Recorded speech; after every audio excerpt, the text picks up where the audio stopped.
So नमस्ते सबैजनालाई, मेरो नाम विश्वास राई। अहिले चाहिँ म नेपालदेखि बङ्गलादेश साइकल यात्रा गरेको चाहिँ 10 दिन भइसक्यो। अनि रातिको 2 बजे चाहिँ यति डरलाग्दो पानी परिरहेको छ नि। अनि लाओ मासुलाई उडायो सबै पानी चाहिँ ट्रेनभित्र पसिसक्यो त, देख सक्नुहुन्छ सबै पानी ट्रेनभित्र पसिसक्यो।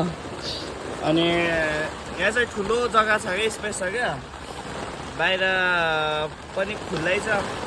बाहिर यहाँ चाहिँ गाइज कम्पनी जस्तै थियो, राति ट्रेन लगाएको त्यस्तै 7 बजीतिर खुल्लै स्पेस छ नि त। अनि सबै पानी परिरहेको छ भनौँ न। अनि ट्रेनभित्र सबै पानी घुसिसक्यो, हेरेको सक्नुहुन्छ है।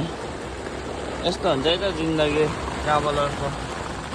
मासला पानी पस्यो यार, नयाँ त सुत्नु पाएको छ, सबै पानी पस्न थाल्यो। थाम्दैन क्या ट्रेनले, एकछिन मात्रै हो क्या थाम्ने भनेको, यत्रो ठुलो पानी परिरहेको छ। बिजोग भयो यार, बिजोग भयो।